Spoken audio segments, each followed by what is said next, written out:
So interrupted time series designs. Interrupted time series is a design and analytic approach that assesses the effect of exposures, interventions, or policies that have been implemented at a clear point in time on a health outcome of interest. So the idea here is that the trend of a time series for a health outcome can be interrupted by changes in a factor that causes that health outcome. In interrupted time series, a key assumption here is that there are no other factors that are co-occurring in time, contemporaneous, that could influence or cause changes in the outcome, except that of the exposure or intervention of interest. If that happened, then you'd be in a situation where there is confounding, and it would be difficult to potentially tease apart or isolate the causal effect of that particular event. And to conduct or to use interrupted time series designs, basically you aggregate the data for each of the time periods of interest, before and after the event, and you fit a regression model with details here. I won't go into too many of the details, but they're there for you in the slides that you have. But the idea is that you establish a trend before and a trend after the event or exposure of interest. And so when is it a good time to choose interrupted time series designs? Often this is a good choice when you don't have a clear control group, yet you also need to account for pre-intervention trends or secular trends that are happening in the outcome. And so you also can use this in situations that you have a very clear differentiation of the pre and post intervention period. And you can model the implementation as you understand how the policy or the intervention or treatment to have been implemented and scaled up. It could be like a switch that was turned on, or it could be something that happened gradually, an immediate jump or a sloped change in the implementation. And you're hypothesizing a priori about how the intervention would actually alter the outcome trend if there was in fact a causal effect. And that means that it's important for you to, or for investigators applying this method, to be thinking about and giving careful attention to what the hypothesized causal mechanisms might be. So you need, in order to do this, you need to establish time series and trends. So you need sequential measures of the outcome of interest. And so ideally you need 3 points to establish a trend, right? So you have three points of time at least in the pre-intervention period and 3 in the post-intervention periods. You can use this method for outcome variables that are of various types, so counts, binary outcomes, and continuous outcomes. And interrupted time series tends to work best with short-term versus longer-term outcomes. So you expect these effects that you hypothesize will occur would happen quickly or with a clearly defined lag. And you can account for any lags that you expect in the intervention effect. So if you don't expect it to be immediate, there are techniques that you can use in the models to account for that. Dennis? Yes, yes. Hi. So a question about the sequential measures in the outcome data. When you say ideally at least 3 in the pre-intervention and post-intervention, can you give us another example of what you mean by at least 3 outcome variables? Okay, so I didn't mean to say 3 outcome variables. What I meant was that there's 3 time points for outcome measures. So let's say your outcome is a screening rate for HIV in the general population. So you would want to have at least 3 months. If your unit of time was months, you'd want to have 3 months of data in the pre-intervention phase around for the screening rates, and then another 3 months of data in the post-intervention phase. So you would be able to establish what the monthly trend in HIV screening was in the pre-intervention, as well as in the post-intervention. So, Does that make sense? Yeah, but then if your measure is at, say, every year, you would need 3 years in the pre and 3 years in the post. That's right. That's right. But again, that sort of gets to this point of like, you know, shorter versus longer term outcomes. So this is a better method when you have data that are that are shorter time intervals. Like, for example, if your exposure is the implementation of a policy which happens in the middle of the year, and you're using annual data, you know, it might, the annual outcome trend might not be as sensitive to an effect as I say a monthly one might be. Okay, so like a change in the guidelines to treat all, for example, or PrEP implementation, you would suggest that instead of, maybe 3 months is too short, but 3 quarters, for example, 3 3-month blocks or something like that would be better than doing 3 years, and that people would be able to manage the time frame based on when data are collected? Right. Finer time points are, I mean, it really does depend on what you sort of hypothesize about the causal mechanism and how soon you would expect to see an effect, what type of effect you would expect to have.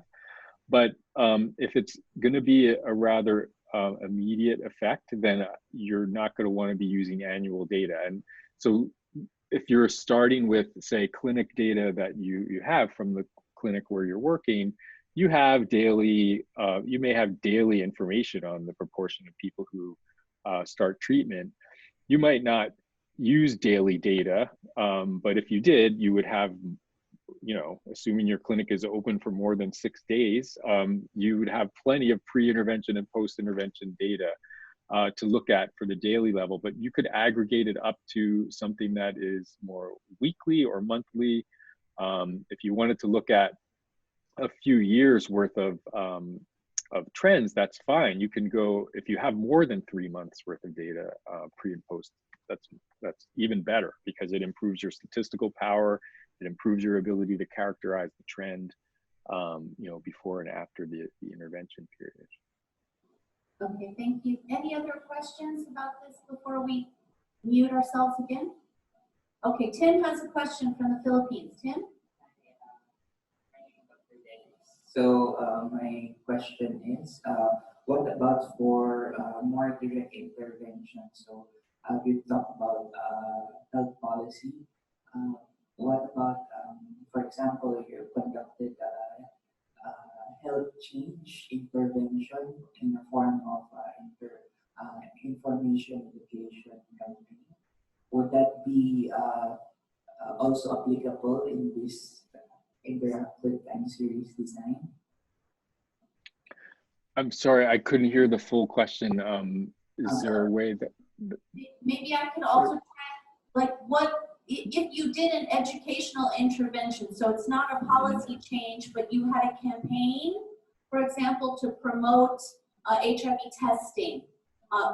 Can you use interrupted time series to do the pre and post, since you don't have a control group? You're just observing whether people responded to the campaign or not. Yeah, we're expecting a more direct change since it's not a policy. Okay, because it's an actual direct campaign within the community and not a higher level policy with perhaps more murky or unclear local uptake. Right. Okay, I do think that you can use interrupted time series for interventions like that. Yes, and I think as we cover maybe some of the other methods, you'll begin to get a sense of whether or not, I mean, what you'll, I think, get an appreciation for is that you could choose more than one method to answer some of these questions, but often, you know, after understanding how they work, you might realize that one method might be a better choice than another to get at your particular question of interest. I think an important consideration for the for interrupted time series is that you have to be able to clearly differentiate the pre and post intervention period. So well-defined and well understood time period of implementation. So if that was the case for the health education campaign, it could potentially work. Yes. Thank you. Any other questions? Okay, no, we're gonna mute ourselves again. Thank you. Okay. So yeah, and also consideration in choosing the design are some of the assumptions and whether you can, you know, be confident that some of these assumptions are met or speak to the extent to which they might be met or might not be. A key assumption of ITS designs is that there's really no uncontrolled time varying confounders. So specifically no other events that occur around the same time as the intervention that could potentially also influence these outcome trends. And so another way to think of that is that time varying confounders, they can be there, but they remain constant over time. They're not changing. And so if you have a shorter study period, it becomes less susceptible to time varying confounding because there's less time for these things to change substantially. Also, if the population composition is changing over time, for example, if there's a lot of in and out migration or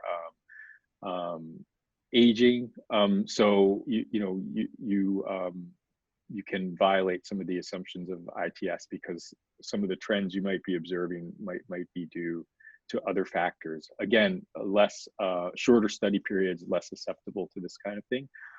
When you do have known confounders or time variant confounders, you can, because it's a regression model, you can include them if you've measured them, and you can include them in your regression model. For example, you know, seasonality is another one. This can be modeled, and you can see how that was done, and the figure on the lower right here. We'll come back to this example in just a second. But basically, oh yeah, and so standard assumptions for regression models. So independence of observations, over dispersion, things like that need to be met. But you know, this is the basic idea. You have your outcome trend right before an intervention is introduced, and then you can have both a change in the level of the outcome and also a change in the slope. You could have one or both of these things happening, and you can again think about what you would expect to what you would hypothesize to be the causal effect of the intervention, and you can define your model accordingly. So that's just sort of visually a way to think about it. So this is an example of an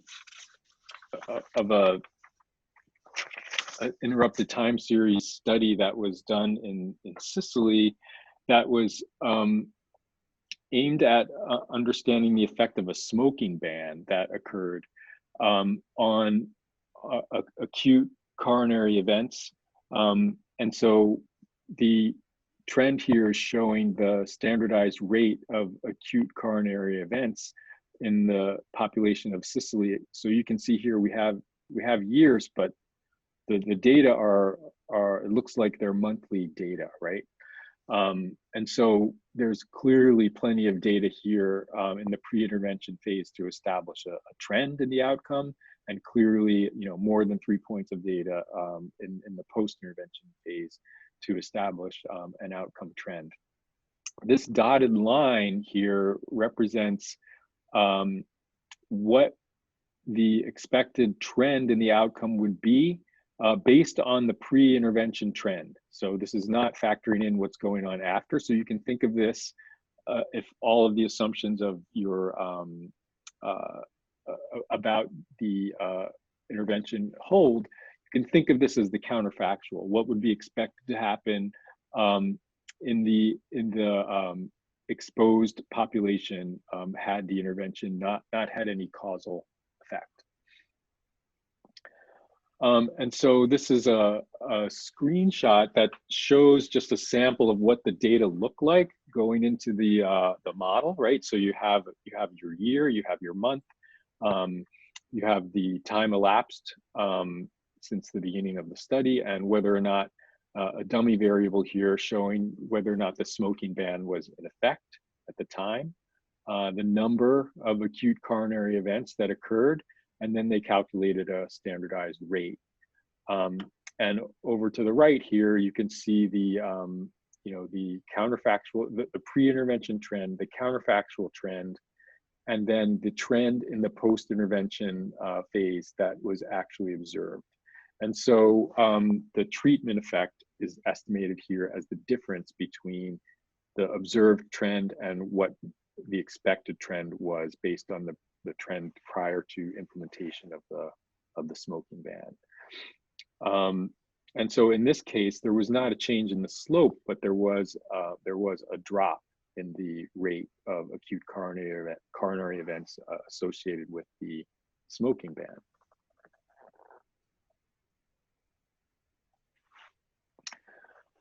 This is another example of interrupted time series, and this is, although I said interrupted time series is often a good choice when you don't have a control group, there is a method of interrupted time series called controlled interrupted time series, where you can bring in a control group. And this is a study that looked at the effect of an alcohol ban in Scotland. I think what they did was really sort of limit promotions of alcohol sales in retail settings, where not necessarily restaurants or hotels and things like that, but if you go into a supermarket or a store where you buy alcohol for home consumption, they limited promotions and sales, and they banned things like discounts based on if you buy more, you get a cheaper price. Basically, they were trying not to incentivize or encourage purchasing more alcohol than would otherwise be purchased. And so the implementation of the alcohol ban in Scotland happened here in September, end of September of 2011. And you can see, what the trend, plenty of monthly trend data prior to the introduction of the policy, and over a year's worth of trend data after. And you can see the dotted line here shows what was going on in England and Wales, which did not have a policy introduced. It's similar in many ways, but did not have the Alcohol Act introduced.